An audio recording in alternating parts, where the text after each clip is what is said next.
Shalom, selamat pagi saudara-saudara yang terkasih di dalam Tuhan Yesus Kristus. Selamat berjumpa kembali di dalam renungan pagi hari ini. Sebelum kita membaca dan merenungkan firman Tuhan, marilah kita bersama-sama mempersiapkan hati dan pikiran kita dan memohon tuntunan Roh Kudus. Mari kita berdoa. Kami datang menghadap-Mu ya Bapa di pagi hari ini, di mana sebelumnya Engkau telah menyertai kami sepanjang malam tadi. Kami bersyukur atas penyertaan-Mu itu. Kami akan segera melaksanakan kegiatan hari ini, namun kami membutuhkan kekuatan daripada-Mu. Kami rindu membaca dan merenungkan sebagian firman-Mu.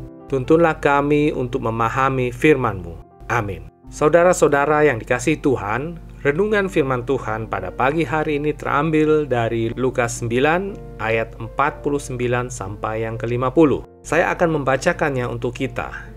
Yohanes berkata, "Guru, kami lihat seorang mengusir setan demi nama-Mu. Lalu kami cegah orang itu karena ia bukan pengikut kita." Yesus berkata kepadanya, "Jangan kamu cegah, sebab barang siapa tidak melawan kamu, ia ada di pihak kamu." Saudara-saudaraku yang terkasih, judul renungan pada pagi hari ini adalah siapapun dapat dipakai Tuhan untuk menyatakan kuasa-Nya. Saudara-saudara yang dikasihi Tuhan, bagaimana pendapat saudara apabila ada orang yang berbeda organisasi gereja atau bahkan yang berbeda aliran dengan kita menjadi satu bagian dengan kita? Apakah saudara-saudara bisa menerimanya atau malah menolak dan berkata mereka adalah pencuri domba?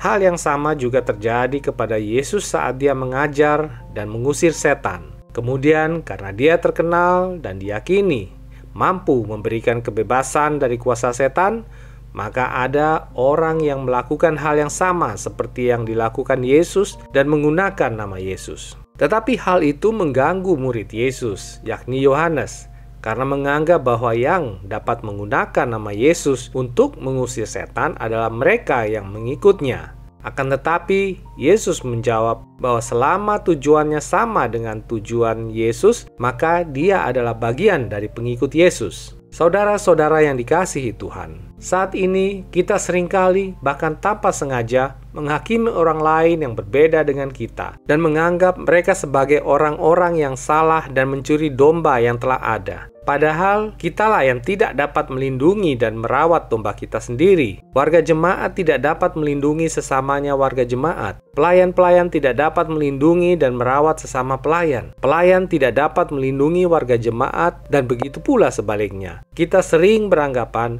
bahwa kitalah yang benar, tetapi nyatanya kitalah yang mulai lengah dalam menjalankan tugas kita sebagai gereja. Saudara-saudara yang dikasihi Tuhan, oleh karena itu, hari ini kita diajarkan bahwa mereka yang berbeda dengan kita tetapi memenuhi tujuan Yesus, maka mereka adalah bagian dari Yesus yang harus kita lindungi dan kasihi. Akan tetapi, kita juga harus tetap kritis, karena banyak juga orang yang menggunakan nama Yesus bukan untuk memuliakan nama Yesus, tapi untuk menghancurkan milik Yesus, yakni kita menuju pada pemberontakan dan meninggalkan iman kita. Sebab itu, setiap orang harus memperhatikan satu sama lain dan saling merawat. Demikianlah renungan pada pagi hari ini. Tuhan memberkati. Kita akan menutup renungan dalam doa, tetapi jika saudara ingin didoakan secara khusus, hubungi email kami.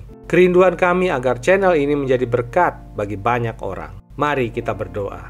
Bapa, kami bersyukur telah mendengarkan firman-Mu dan pimpinlah kehidupan kami, sehingga kami menjadi pengikut-Mu yang benar dengan tidak menghakimi orang lain yang berbeda dengan kami, dan juga tidak menghalangi siapapun untuk menyatakan kasih serta kebenaran-Mu. Tolong dan lindungilah kami pada masa-masa yang jahat ini ya Bapa. Berkatilah kami untuk menjadi kemuliaan bagi nama-Mu. Kami mau berdoa untuk saudara-saudara kami, seluruh umat Tuhan, para pemimpin gereja, hamba Tuhan, serta para pemimpin negara kami. Lawatlah dan sertailah mereka sehingga dapat menjalankan kehidupan, tugas dan tanggung jawab dengan benar di mata Tuhan. Kami juga berdoa bagi orang-orang yang saat ini sedang dalam keadaan sakit, yang sedang dalam pergumulan hidup, kekurangan, kebutuhan, dan yang masih berproses dalam pendidikan. Bapa, sembuhkan dan tolonglah mereka. Kami serahkan seluruh aktivitas kami hari ini, mohon campur tangan Tuhan di dalamnya, sehingga kami beroleh sukacita. Di dalam nama Tuhan Yesus Kristus kami berdoa. Amin. Saudara-saudara, mulailah harimu. Kiranya kasih dan anugerah Tuhan senantiasa melimpah di dalam kehidupanmu. Muliakanlah Tuhan di dalam setiap aktivitasmu dan jadilah saksi hidup bagi firman-Nya. Roh Kudus menyertai kita semua. Sampai berjumpa kembali di renungan berikutnya. Tuhan Yesus memberkati.